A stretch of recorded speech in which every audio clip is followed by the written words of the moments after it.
Good morning friends.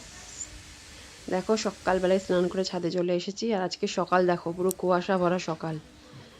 এই সকালবেলায় ছেলেরা মাঠে আগুন জ্বালাচ্ছে। দেখো এত ঠান্ডা। আজকে মকর সংক্রান্তির দিন। তোমাদের সকলকে শুভ সংক্রান্তি, মকর সংক্রান্তি, হ্যাপি পিঠে পায়েস উৎসব। দেখো বাইরের পরিবেশ, ভয়ঙ্কর পরিবেশ, বেরোনো যাবে না এরকম পরিবেশ। এর মধ্যেই আমি স্নান করে চলে এসেছি। ছেলে কোচিনে পড়তে চলে গেছে ঠান্ডার মধ্যেই, কিছু করার নেই। এত ঠান্ডা। আর আমি যে পুজো দিয়ে নিয়েছি, দেখো সকালবেলায় স্নান করে পুজো দিয়ে নিয়েছি। এবার আমি রান্নাঘরে ঢুকবো, কারণ আজকে আমাদের নিয়ম স্নান করে পুজো দিয়ে রান্নাঘরে ঢুকতে হবে। দেখো তিলা কদমা এগুলো দিয়েছে, ঠাকুরকে পুজো দিয়ে নিয়েছি। দিতে হয় নতুন গুড়, চিড়ে, দই, তিলা কদমা সব দিয়ে ঠাকুর পুজো দিয়ে নিয়েছি। সকালবেলা স্নান সেরেই, স্নান সারাটা আজকে একটা বিশাল পর্ব ছিল। তো চলে এলাম টিফিনের পর্যায়ে। সব সবজি দিয়ে একটা মিশালি তরকারি করেছি, আর তার সাথে করেছি লুচি। আজকে নিরামিষ রান্নাবান্না হবে। ছেলে কোচিং থেকে এসেছে, ওকে খেতে দিয়ে দিয়েছি। এরপরে দেখো এখানে দুধ বসিয়ে দিয়েছি হাঁড়িতে, পায়েস করবো বলে। হাঁড়িটাতে একটু ঘি মাখিয়ে নিয়ে তার মধ্যে দুধটা দিয়ে দিয়েছি।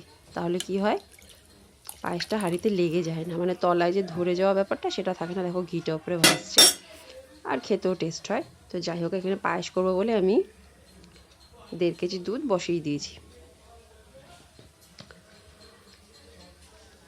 আর এখানে পাটালি গুড়, ছোটো ছোটো পাটালি, এগুলো ভেঙে গুঁড়ো গুঁড়ো করে দেবো। আর দেখো কিছু এই যে কামিনিয়াতক চাল ভালো করে ধুয়ে নেব। আর এখানে কিছু ড্রাই ফ্রুটস কুচি করে নিয়েছি, কাজু বাদাম, কিশমিশ আর আমন্ড। এগুলোকে একটু লম্বা লম্বা করে কুচি করে নিয়েছি। এগুলোকে ঘিতে ভালো করে ভেজে নেব, তারপরে ওগুলো পায়েসের মধ্যে দেব। আর এই যে নলেন গুড়, মায়াপুর নবদ্বীপ, দেখতেই পাচ্ছ তোমরা। এটা ফেসবুকের আমার একটা বন্ধুর কাছ থেকে নেওয়া, যার কাছ থেকে আমি ঘি নিই। ফেসবুকে অর্ডার দিই, সে দিয়ে যায়, তার কাছ থেকেই গুড়টা নিয়েছি। গুড়টাও খুব ভালো বন্ধুরা। এখানে ঘি দিয়ে নিয়েছি কড়াইতে। এবার এর মধ্যে ড্রাই ফ্রুটসগুলো একটু ভেজে নেব।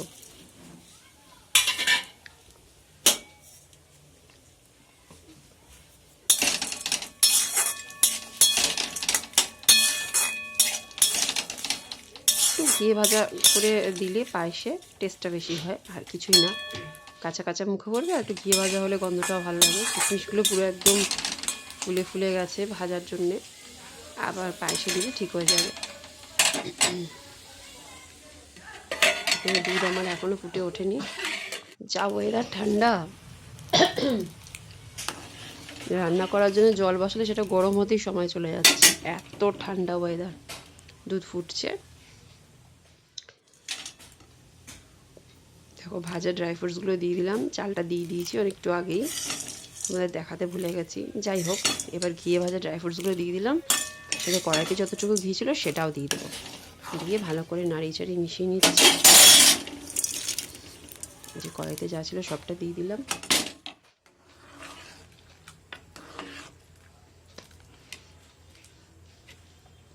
চালটা দেখো সেদ্ধ হয়ে গেছে। এবারে গুড়টা দিয়ে দেবো।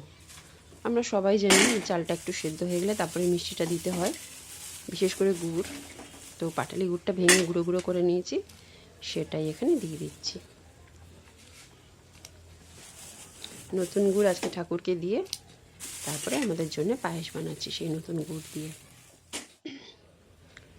এবারে একটুখানি ওই যে নলেন গুড়টা আছে সেটাও একটু দিয়ে দেবো। খুব সুন্দর গন্ধ লাগে নলেন গুড়ের পায়েসে, খেজুর গুড়ের গন্ধটা দারুণ লাগে। এই জন্য খেজুর গুড় দিয়ে পায়েস করলে আমি আর সেই পায়েসে এলাচ দিই না। যদি চিনি দিয়ে বাতাসা দিয়ে করি তখন এলাচ দিই, কিন্তু খেজুর গুড় দিয়ে করলে আমি আর ওতে এলাচটা দিই না। সমস্ত ড্রাই ফ্রুটসগুলো দিয়ে দিয়েছি। গুড়টা দেওয়াতে একটু পাতলা হয়ে গেছে, জলটা বেরিয়েছে। এবার ফুটে গেলে, আবার ঠান্ডা হয়ে গেলে একদম ঠিক হয়ে যাবে। দেখো এবার নারকেলটা কুড়িয়ে নিয়েছি, নারকেল পিঠে বানাবো তার পুরটা বানিয়ে নিচ্ছি। নারকেলটা কুড়িয়ে নিয়েছি, আর এখানে গুড়গুলোকেও গুঁড়ো গুঁড়ো করে নিয়েছি। সেটা দিয়ে আমি একটা পুর বানিয়ে নেব।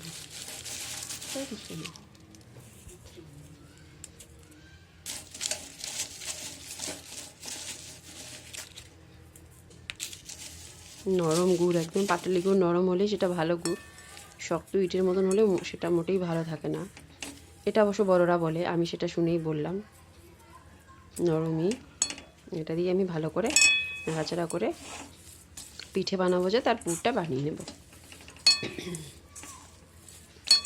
আজকে সকাল থেকে অনেক পরিশ্রম চলছে, রান্না বান্না, টিফিন, তারপরে পিঠে পায়েস বানানো। সেই অনেক সকালে ঘুম থেকে উঠে স্নান করেছি। এখানেও একটুখানি নলেন গুড় দিয়ে দিলাম, খেজুর গুড়, একদম যে ঝোলা যে গুড়টা, এটা দিয়ে গরম গরম রুটি খেতে খুব ভালো লাগে, তাই জন্যই নিয়েছিলাম। তো যাই হোক, আজকে একটু দিয়ে দিলাম, আর একটু দিলাম দুধ, যাতে পুরটা খুব টেস্টি হয়, তাই জন্য একটু দুধ দিয়ে দিলাম। এবার দেখো ভালো করে নাড়াচাড়া করে নেবো। তাই জন্য বেশ আঠা আঠা হয়ে গেছে। এর মধ্যে একটু সুজি দিয়েছি, তাহলে জিনিসটা খুব আঠালো হয়ে যায় আর খুব টেস্টও হয়। সুজি দিয়েছি, একটু নাড়াচাড়া করে আর একটু আঠালো করে নামিয়ে নেব। এতে একটু দিয়ে দিলাম এলাচ, কয়েকটা এলাচ তেতো করে নিয়েছি, হাত দিয়ে একটু ছাড়িয়ে ছাড়িয়ে দিয়ে দিলাম। আর একটু আঠা আঠা হয়ে গেলে নামিয়ে নেব পুরটা। অনেকটাই হয়ে গেছে, আর একটুখানি সামান্য হয়ে দেখো হয়ে গেছে পুরো, একদম কড়াই ছেড়ে দিয়েছে।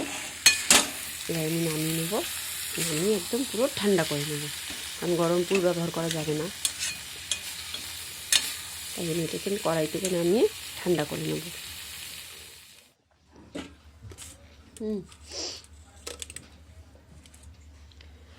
এটা ঝুড়ি চাপা দিয়ে রেখে দিলাম যাতে গরম ভাবটা বেরিয়ে যায়। এবার গোলাটা গুলে নিয়েছি, চালের গুঁড়ো, সুজি আর ময়দা সব দিয়ে মিশিয়ে, আর সামান্য ওর মধ্যে একটু নলেন গুড় দিয়েছি মিষ্টি হওয়ার জন্যে, আর 1 চিমটে নুন দিয়ে ভালো করে গোলাটা গুলে নিয়েছি। আর এখানে কড়াইতে তেল গরম হতে দিয়ে দিয়েছি, আর এই যে পুরটা আমার ঠান্ডা হয়ে গেছে, রেডি একদম।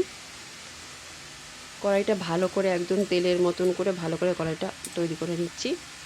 আমি তো ননস্টিকে করছি না, আমি লোহার কড়াইতে করছি, যে কড়াইতে রান্না করি আমি, তাই জন্য কড়াইটা ভালো করে আগে রেডি করে নিচ্ছি। পুরো কড়াইতে তেল মিশিয়ে মিশিয়ে কড়াই একদম ভালো করে গরম করে, তেল পুরো ধোয়া ওঠা পর্যন্ত গরম করে নেব। তারপরে এতে একটা একটা করে পাটিসাপটা ভাজবো। প্রথম এটা দিলাম, এটা খাবো না, এটা উনুনের সামনেই রেখে দেব। এটা প্রথমটা, এটা জাস্ট চেক করা সব ঠিকঠাক আছে কিনা।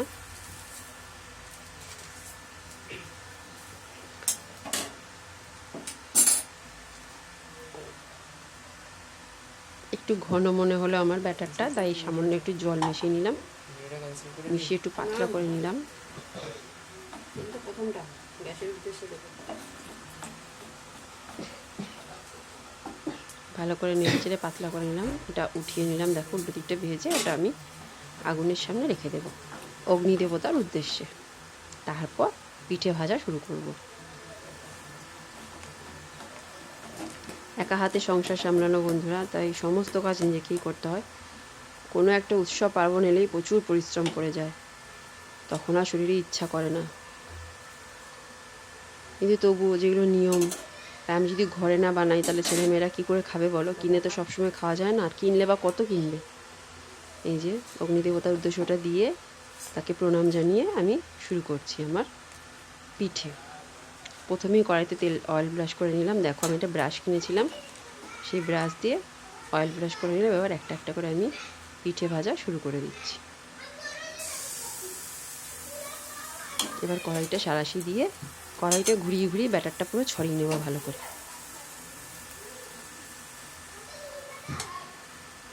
পুরো কড়াইতে ব্যাটারটা ছড়িয়ে নেব। এগুলো আমি সবই আমার শাশুড়ি মায়ের কাছ থেকে শিখেছি, আমি কিছুই শিখে আসিনি। এই পিঠে করা, নাড়ু বানানো, নানা রকম মালপোয়া ভাজা, সব কিছুই আমি আমার শাশুড়ি মায়ের কাছ থেকে শিখেছি। উনি প্রথম প্রথম বানাতেন, আমি তার পাশে দাঁড়িয়ে দাঁড়িয়ে দেখে দেখে শিখেছি, তারপর নিজে নিজেই করতে পারি। প্রথম প্রথম মাকে ডাকতাম, কী করে গুলতে হবে দেখিয়ে দাও। এখন সেটাও ডাকতে হয় না, আমি নিজে নিজেই নিজের আন্দাজ দিয়ে শিখে গেছি। এই দেখো পুরটা একটু লম্বা লম্বা করে দিলাম, তাহলে পুরো পিঠেটার মধ্যে পুরটা থাকবে, মানে যেখানেই কামড় দিই না কেন পুরটা মুখে পড়বে। এরকম লম্বা করে নিয়ে একটা সাইডে দিয়ে দিলাম, ধারে, মাঝখানে নয়, ধারে দিয়ে এবার আমি উল্টাতে থাকবো।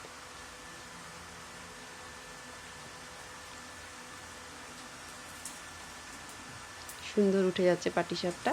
তো এইভাবে সবগুলো পিঠে আমি ভেজে নেব।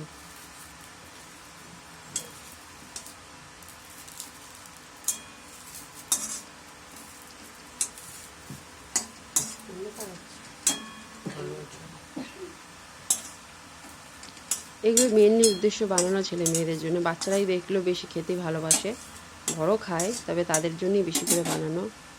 সবাই দিয়ে যায়, কিন্তু তবুও ঘরে যতটা পরিমাণ বানানো হবে বাইরে থেকে তো অতটা আসবে না। তাই যতই কষ্ট হোক না কেন চেষ্টা করি নিয়মগুলো রক্ষা করার। তো প্রথমটা তুলে নিলাম। এভাবে এক এক করে সবগুলো পিঠে আমি ভেজে নেব। দেখো আপাতত এই কটাই ভাজা হয়েছে, এখনও এক গামলা গোলা পড়ে রয়েছে। তো চলো সবগুলো পিঠে ভেজে রেডি করে নিই। দেখো পিঠে সব ভাজা হয়ে গেছে, 3 থালা পিঠে হয়েছে ভাজা। আর ওদিকে হাঁড়িতে পায়েস রয়েছে। তো আজকে আমার পিঠে পায়েস উৎসব এখানেই শেষ করছি। ভিডিওটি তোমাদের কেমন লাগলো অবশ্যই জানিও। অবশ্যই একটা লাইক দিও, সাবস্ক্রাইব করে পাশে থেকো। টাটা।